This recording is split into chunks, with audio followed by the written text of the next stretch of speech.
Hey guys, and welcome back to another neural network tutorial. Now in today's video, what we're going to be doing is talking about text classification with Tensorflow 2.0.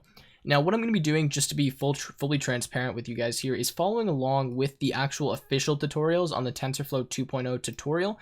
Now I find that these are actually the best in terms of like kind of a structure to start with to understand very basic neural networks for some pretty simple tasks, I would say. And then we're going to stray away from those. We're going to start using our own data, our own networks, our own architecture, and we'll start talking about kind of some of the issues you have when you actually start applying these to real data. So far you guys have noticed, and I've seen some comments on it already, that the data is really easy to load in, and even pre-processing it, like in the last one we just divided everything by 255, like that's really simple.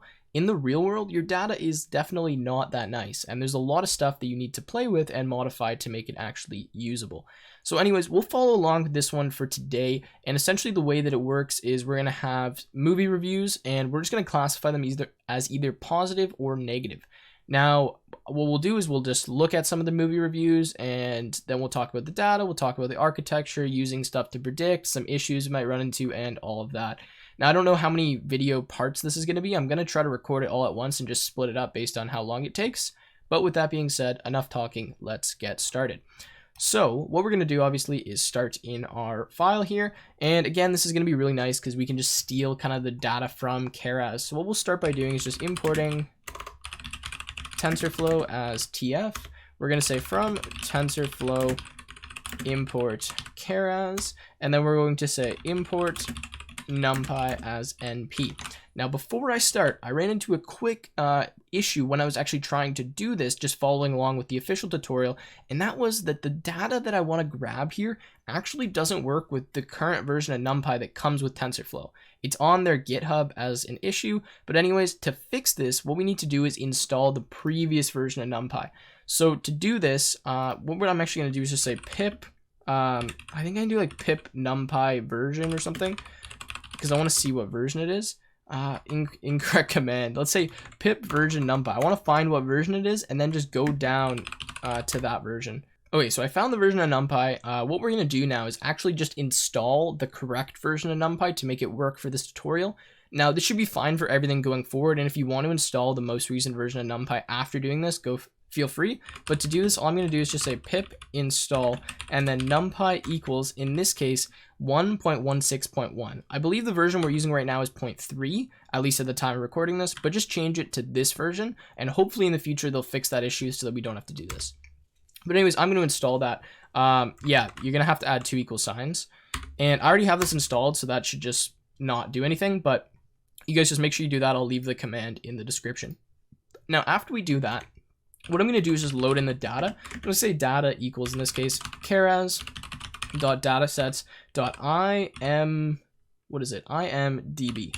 Now, I believe this stands for like something movie database. I don't really know, but anyways, that's what the database is. And we're going to do the same thing we did in the previous tutorial, which is just split this into training and testing data. So to do that, I'm going to say train underscore data, train underscore labels, comma, and then in this case, we'll say test underscore data, and then test underscore labels equals, in this case, data.load underscore data. Now we're just going to add one thing in here, which is num underscore words equals, in this case, 10,000. Now the reason I'm doing this is because this data set contains like a ton of different words, and what we're going to actually do by saying num words equals 10,000 is only take the words that are the 10,000 most frequent, which means we're going to leave out words that usually are only occurring like once or twice throughout the entire data set, because we don't want to throw those into our model and have things like be more difficult than they have to be and just have data that's kind of irrelevant. Because if we're going to be comparing, obviously, movie reviews, and there's some words that are only in like one review, we should probably just omit them because there's nothing to really compare them to in other data sets anyways. I hope that kind of makes sense, but that's not super important. We're just going to do num words equals 10,000. It also shrinks our data a little bit, which makes it a bit nicer.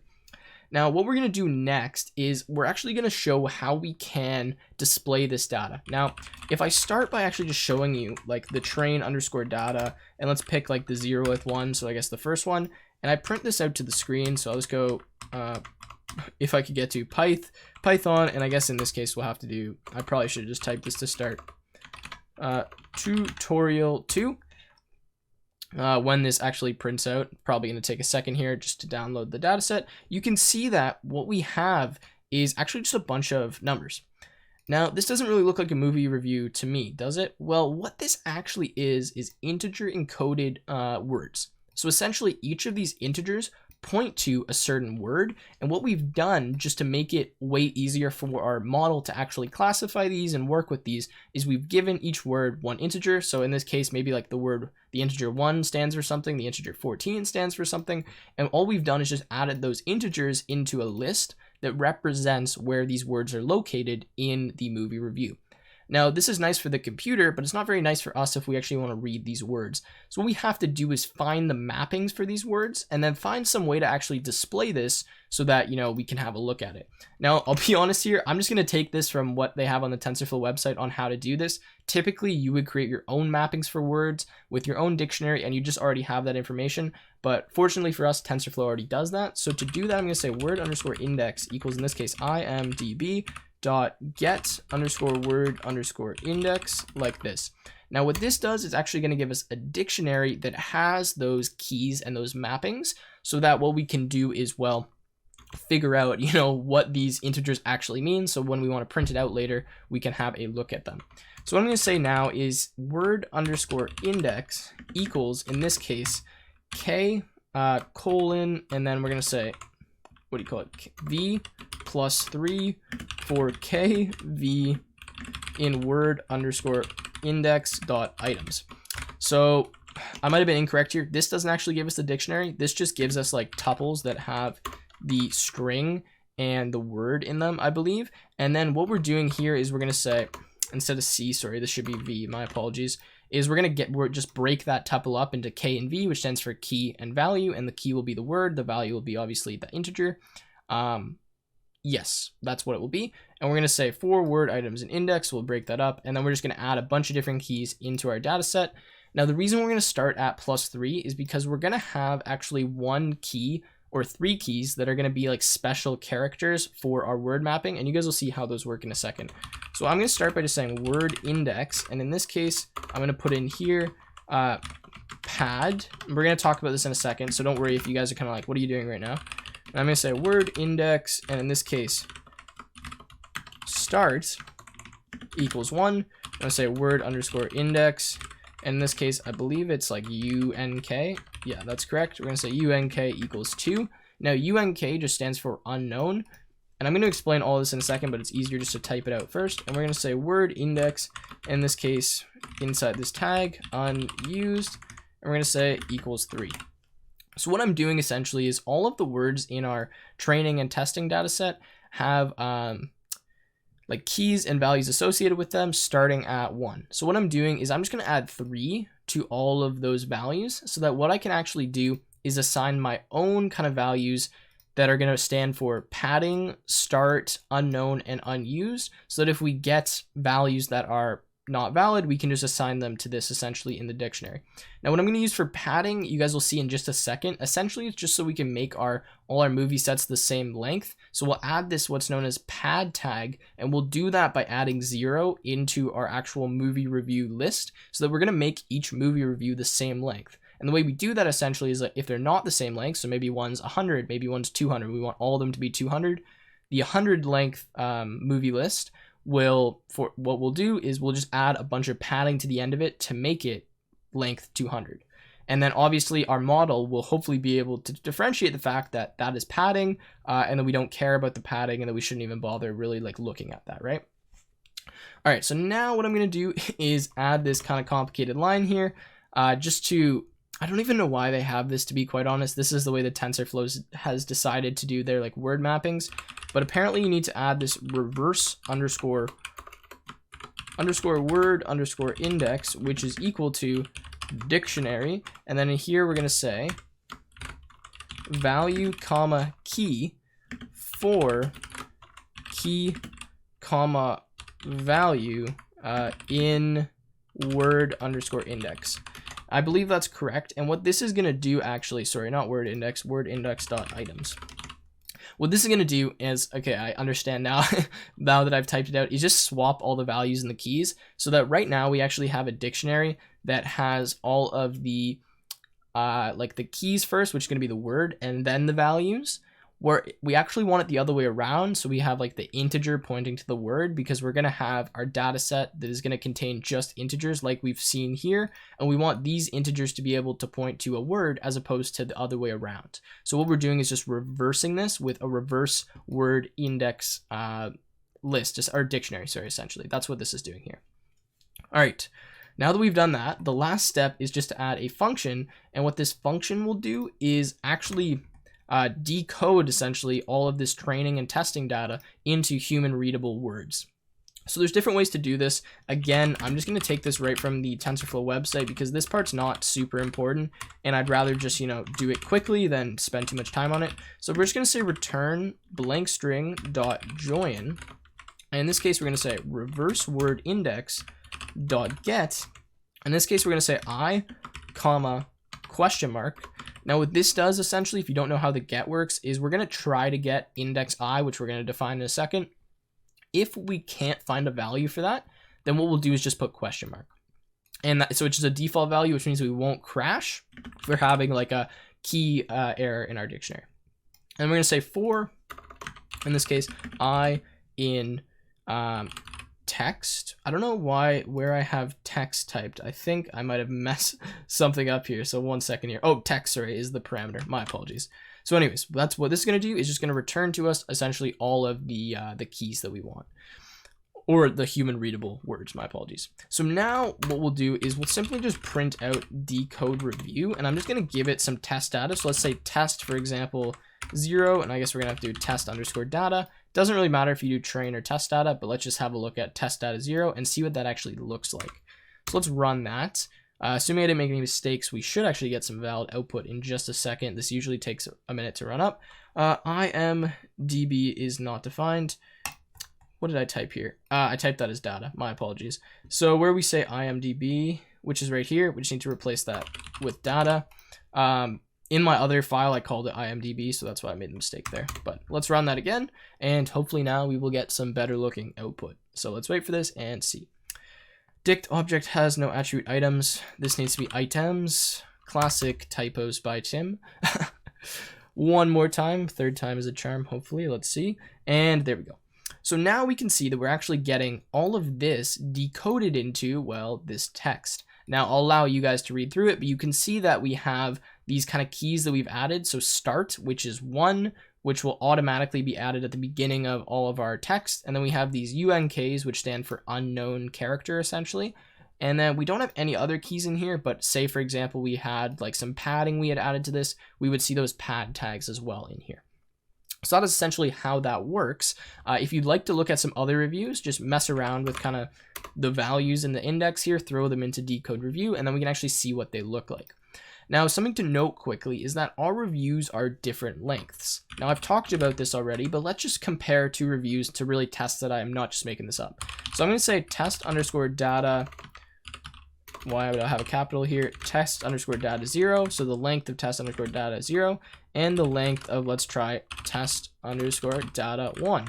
Just to prove to you guys that these are actually different lengths, which means there's something kind of fancy we're going to have to do with that padding tag, which I was talking about there. So let's go into text classification. Let's go CMD and then Python, in this case, tutorial2.py. Now I guess we're going to get that output again, which is probably what's causing this to just take a second to run. But you can see that we have length 68 and we have length 260. Now this is not going to work for our model. And the reason this doesn't work is because we need to know what our input shape and size is going to be. Just like I talked about before, we define the input nodes or the input neurons and the output neurons. So we have to determine how many input neurons there's going to be and how many output neurons there's going to be. Now, if we're like, we don't know how large our data is going to be and it's different for each, entry, then that's an issue. So we need to do something to fix that. So what we're going to do is we're going to use this padding tag to essentially set a definite length for all of our data. Now we could go ahead and pick the longest review and say that we'll make all of the reviews that length, But what I'm going to do is just pick an arbitrary number. In this case, we'll just do like 250 and say that that's the maximum amount of words we're going to allow in one review, which means that if you have more than 250 words in your review, we're just going to get rid of all those. And if you don't have 256 words or 250 words or whatever it is, we're just going to add these padding tags to the end of it until eventually we reach that value. So the way to do this is, again, using these fancy TensorFlow functions. Now, if you don't like these functions and like what these do for you and how they just kind of save you some time, go ahead and try to write them yourself. And if you want help on how to do that, feel free to reach out to me on Discord or in the comments or whatever. But I personally just use them because it saves me quite a bit of time in terms of like typing out the functions. And I already know how to do a lot of what these functions do. So for me, it doesn't really make sense to just retype them out when I can just use these kind of fancy tools. So what we're going to say is we're going to redefine our training and testing data. And what we're going to do is just trim that data so that it's only at, or kind of normalize that data so it's at 250 words. So to do that, I'm going to say train_data equals, in this case, keras.preprocessing. No idea if that's how you spell it. We'll have to check that in a second. .sequence.pad_sequence. So pre-processing, I think that's correct. I guess we'll see. And then in here, we have to define a few different parameters. So what we'll first do is we'll give that train_data. We're going to say value equals, which will be the pad value. So what we add to the end of, in this case, our Numpy array to pad it per se. And in this case, we'll just use this pad tag. So we'll say literally word index pad. So let's copy that and put that there. We're going to say our padding equals, in this case, post, which just means we're going to pad after as opposed to before. We also could pad before, but that doesn't really make too much sense for this. And then what we'll say is max, in this case, len equals, and then you pick your number that you want to make all of the values equal to. Now TensorFlow did like 256. I'm just going to do 250 and see if this makes a difference in terms of our accuracy for the model. And I'm literally just going to copy this and change these values now to test_data instead of train_data. And this will do the same thing on our other data set. Oops, didn't mean to do that. So test_data like that. So quick recap here, because we are at 17 minutes now. Essentially what we've done is we've loaded in our data, we've looked at our data, we've created the word mappings essentially for our data so that we can actually figure out what all these integers mean. We've created a little function here that will decode the mappings for us. So we just pass it a word review that's integer encoded, it decodes it, and then we can print that information out to the screen to have a look at it. What we've just done now is we've done what's called pre-processing our data, which means just making it into a form that our model can actually accept and that's consistent. And that's what you're always going to want to do with any data that you have. Typically, it's going to take you a bit more work than what we have because it's only 2 lines to pre-process our data because Keras kind of does it for us. But for the purpose of this example, that's fine. All right, so now that we've done that, it's actually time to define our model. Now, I'll show you quickly just to make sure that you guys believe me here that this is working in terms of pre-processing our data. So it's actually going to make things the same length. So we'll say train_data, test_data. Let me just print this out to the screen. So Python tutorial 2.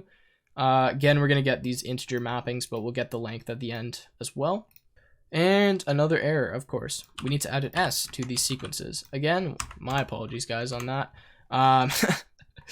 Classic typos here. So anyways, I had pre-processing sequence, but we need sequences. And now if I run this, you can see that we have a length of 250 and 250. So we've kept that consistent. Now for some, I'm printing, I don't know why this is printing it's because I'm printing it here and then I'm printing it here. But you guys get the idea in that we've now made them actually the same size. So let me remove these print statements, all of them, so we can stop printing train data 0 up here as well. And now let's start defining our model. So I'll just say model down here as a little comment just to help us out. So what I'm going to do now is similar to what I've done before, except in the last one you might have noticed that the way I defined my model was, here, I'll show you in a second once I finish typing this. So we did keras.sequential, and then what we actually did was just had a list in here that had all the layers. That's fine, you can do that, but in this case we're going to have a few more layers. So what we're going to do actually is add these layers just by doing model.add. It's precisely the same thing as before, except instead of adding them in this list, we're just going to do it using this method. So now we're going to say keras.layers.add dot, in this case, embedding, and I'll talk about what these layers do in a second. So we're gonna do 10,000, 16, and then we're just gonna actually copy this 4 times and just change these layers and the kind of parameters as well. So now we're gonna say global average pooling 1D, and then do that. And then we're gonna add a dense layer here and another dense layer and change these parameters. So we'll say dense, and we'll say in this case 16, and we'll say activation equals relu, or rectify linear unit, whatever you guys want to call it. And then we'll do down here 1 and activation equals rectify linear unit as well. Actually, sorry, not relu. We're gonna do sigmoid. My apologies. So now we'll actually talk about the architecture of this model and how I came up with picking these layers and, well, what these layers are. Well, what we want essentially is we want the final output to be whether the review is good or whether the review is bad. I think I mentioned that at the beginning of the video. So what we're actually gonna do is just have either that, like, we'll have one output neuron, and that neuron should be either 0 or 1. Or somewhere in between there to give us kind of a probability of, like, we think it's like 20% 1, 80% 0, something along those lines. Now we can accomplish that by using sigmoid, because what it will do, again, we've talked about the sigmoid function, is it'll squish everything. So whatever our value is in between 0 and 1, which will give us a nice way to test if our model is actually working properly and to get the value that we want.